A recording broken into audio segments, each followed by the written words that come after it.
Bonsoir à tous, bienvenue dans le tram BX1. Un geste anodin peut devenir très compliqué pour une personne atteinte d'un handicap. Utiliser les transports en commun par exemple, eh bien, ça peut devenir un vrai parcours du combattant.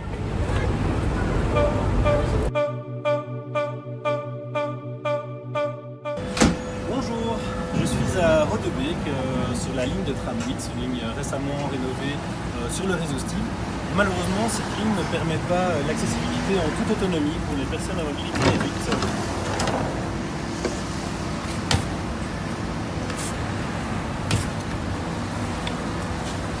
Voilà, donc c'est malheureusement en voiture que je vous rejoindrai ce soir.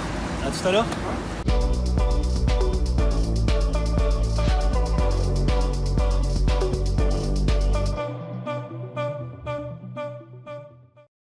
Bonsoir Nino. Bonsoir.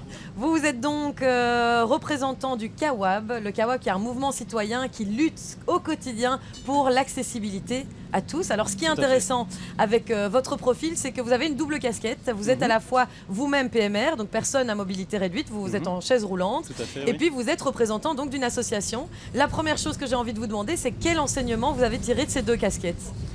Je dirais que d'abord l'enseignement que j'ai par rapport à ma casquette associative, c'est qu'il y a des choses qui évoluent, qui avancent, il y a des gens qui travaillent pour. D'ailleurs on peut les remercier, il y a, au niveau de la STIB, au niveau de Bruxelles Mobilité, on a vraiment de plus en plus de sensibilité au niveau du personnel qui va travailler, qui va faire en sorte que l'accessibilité soit de plus en plus prise en compte dans les projets. Quand vous dites de plus en plus, ça veut dire qu'il y a eu un moins à un moment donné? Oui, il y a eu une époque où on n'y pensait pas du tout. Dans les années 70, on a créé le métro sans accepter que des personnes à mobilité réduite puissent l'utiliser. Il n'y avait pas l'ascenseur, on ne pensait pas du tout, par exemple, aux personnes en chaise roulante, aux parents avec poussette. À l'époque, c'était exclu de la société au niveau des PMR. Et puis, donc on voit qu'il y a cette prise en compte de certaines personnes, cette sensibilité qui arrive de plus en plus, mais qui n'est peut-être pas prise encore de manière prioritaire et de manière, on va dire, pérenne et systématique. Tout à fait, pas dans tous les projets. On va avoir des projets qui sont plus ou moins bien, d'autres qui sont catastrophiques, et donc il n'y a pas encore de régularité à ce niveau-là. Et alors avec ma casquette, on va dire, de personne à mobilité réduite, comme vous l'avez dit, je suis en chaise roulante, vraiment à titre individuel. C'est difficile de voir l'accessibilité évoluer. C'est vrai que moi, ça fait bientôt 8 ans que je suis en chaise roulante et j'ai pas vu beaucoup de choses évoluer, vraiment à titre purement personnel. Les trams sont pas beaucoup plus accessibles qu'il y a 7 ans. Les bus, il y a un petit peu plus de rampes automatiques qui peuvent sortir pour permettre aux personnes en chaise roulante de rentrer dans le bus. Maintenant, les métros ont toujours une marche, il y a toujours une lacune, un gap entre le quai et le véhicule pour rentrer dedans. Et donc, on n'a pas vraiment l'impression que sur le terrain, ça avance. Une PMR lambda qui va être sur le terrain va se dire, enfin, on nous promet des choses, mais il n'y a rien de concret. Exactement. Et puis aussi, quelles sont les promesses pour plus tard? Une PMR lambda va se dire, mais enfin, si ça n'a pas bougé en 7 ans, dans 7 ans, ça va être pareil. On a besoin d'une deadline à un moment donné? Ah mais c'est clair et net. C'est clair que moi, si à 7 ans on m'avait dit dans 10 ans, vous promettez que tout soit accessible, j'aurais dit mais c'est un scandale, c'est inacceptable, 10 ans c'est beaucoup trop long. Et là, 7 ans plus tard, je me dis en fait, si on m'avait proposé le contrat, je l'aurais signé dès demain en fait. Parce que c'est dans 3 ans et on n'y sera pas quoi.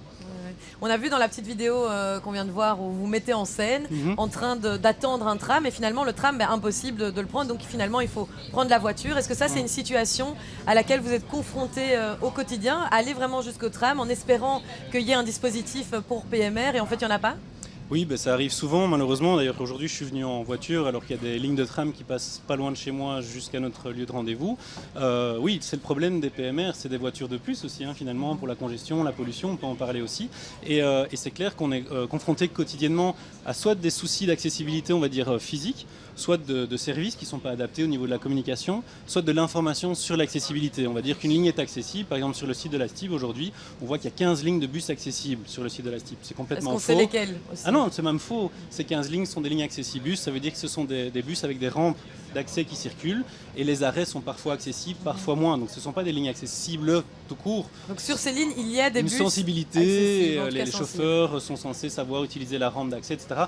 Ça ne fonctionne pas toujours, que ce soit par faute de formation du chauffeur ou par faute d'entretien du matériel, ça dépend. Et donc concrètement, dans une journée, comment on fait pour se déplacer quand on est PMR? Quand on a mobilité réduite comme moi en chaise roulante, c'est plus souvent la voiture quand on peut se permettre d'en avoir une, le taxi ou malheureusement, il ne faut pas oublier de le dire, rester chez soi. Il y a beaucoup de personnes qui sont recluses chez elles parce qu'elles ne peuvent pas sortir de chez elles, que ce soit à cause de la voirie, des bâtiments qui ne sont pas accessibles ou bien les transports comme ceux de la STIB par exemple. Et la STIB et la SNCB qui voilà, revendiquent un peu leur système d'appel. Donc vous pouvez m'appeler 2 jours avant et alors on met un train ou un dispositif qui vous conviendra. Est-ce que ça convient finalement? Ouais, c'est scandaleux parce que je pourrais poser la question, je pourrais vous la poser, est-ce que ça vous conviendrait d'appeler la SNCB 48 heures à l'avance et de prendre ce train-là hein, si vous avez terminé une réunion une demi-heure plus tôt, non, vous ne prenez pas un train plus tôt pour rentrer chez vous, vous prenez celui-là. Si vous terminez 1 heure en retard, soit vous dites à vos interlocuteurs au boulot non, moi il y a mon train qui arrive, je me barre, ou bien vous dites non, je termine, je suis consciencieux, je fais mon boulot jusqu'au bout, mais vous arrivez sur le quai, c'est plus votre train, il faut réserver, ce sera en fonction de l'assistance qui sera disponible ou pas pour vous aider. Donc non, c'est pas acceptable, bien sûr que non. On a envie d'avoir une vie en toute inclusion comme tout le monde et pouvoir faire des choix et changer aussi d'avis. C'est ça aussi le but de l'inclusion, quoi. Voilà, les erreurs du passé font peur, c'est ce qu'on vient d'entendre, mais encore faut-il ne pas assister aux erreurs du présent. Pourquoi est-ce que des lignes de métro, des lignes de tram qui sont créées aujourd'hui en 2018 sont encore inaccessibles à certaines personnes? C'est la question qu'on va se poser avec ce complément.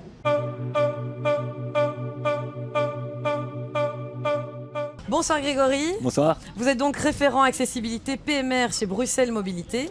Et avant de vous faire réagir aux propos de Nino, je vous propose justement d'écouter cette intervention d'une représentante de la GAMP lors d'une action menée fin octobre au Parlement de la COCOF.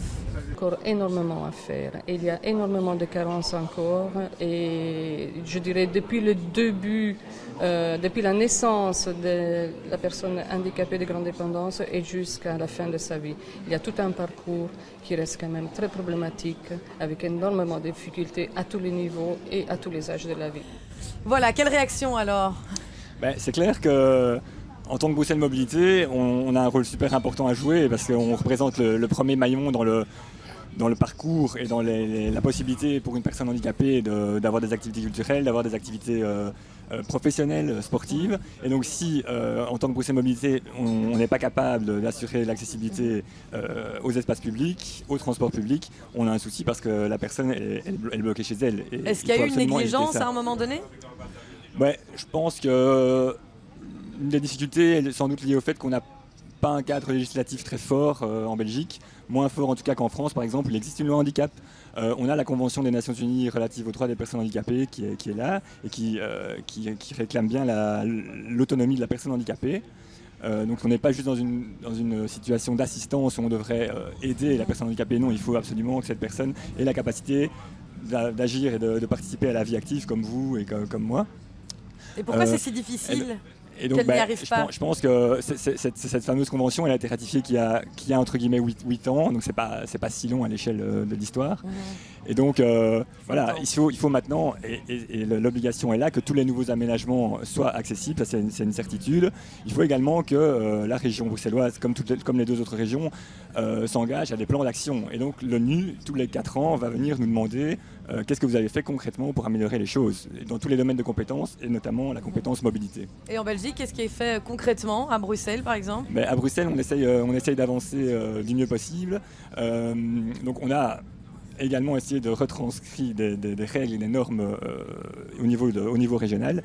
C'est le cas notamment du règlement régional d'urbanisme qui est en cours de révision. On va essayer de maximiser les éléments qui vont faciliter l'aménagement accessible en voirie. On va également, dans le cadre de Good Move, donc le nouveau plan régional de mobilité, on va avoir des actions phares en matière d'accessibilité, notamment la mise en accessibilité d'un certain nombre d'arrêts de surface de la STIB.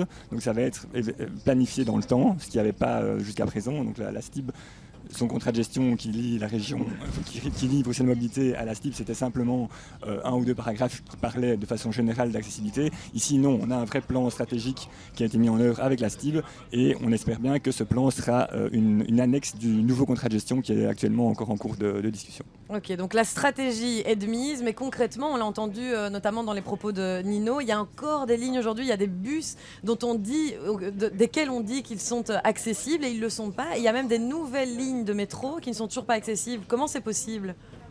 Ce qui est difficile, si je défends un petit peu la STIB ici, c'est qu'il y a un réseau de tram existant dans la ville, il y a le bâti qui est ce qui est, Et la STIP travaille avec des véhicules de types différents. Et donc, il y a un moment, un choix fort qui doit être fait de dire, voilà, on associe certaines lignes à certains types de véhicules et on fait en sorte que désormais, tous les quais qu'on aménage, on les aménage à une hauteur qui permettra à tous les nouveaux trams qu'on va acheter dans le futur de répondre à la question d'accessibilité. C'est ça qu'il faut faire, c'est cette vision stratégique qui manque encore actuellement.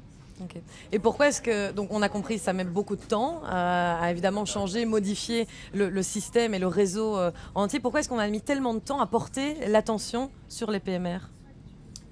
Bonne question, sans doute aussi parce que voilà, ce cadre réglementaire était peut-être pas suffisant et donc du coup on ne travaillait que sur base de bonne volonté, des gens qui dans l'administration avaient envie de porter le projet. Aujourd'hui non, il y a ce cadre qui se met en place et il y a aussi le fait qu'on essaye nous à tous les niveaux, puisque Bruxelles est malheureusement une fameuse lasagne institutionnelle et donc il y a les voiries régionales, il y a les voiries communales et donc c'est aussi de notre sort d'aller toquer aux portes des communes en disant attention, on a des guides, on a des référents maintenant, on a des normes pour les bons aménagements, il faut que vous les appliquiez aussi évidemment sur vos voiries. Donc ça vaut pour les communes, ça vaut aussi pour Bellerive qui intervient aussi dans le cadre de réaménagement, donc c'est pas facile. Au niveau de la région, j'ai l'impression quand même que les projets qui sortent aujourd'hui sont de bonne qualité parce que notamment ces projets sont soumis au secteur associatif. On a des réunions où les plans d'aménagement sont présentés à la fois au secteur vélo mais maintenant au secteur PMR également.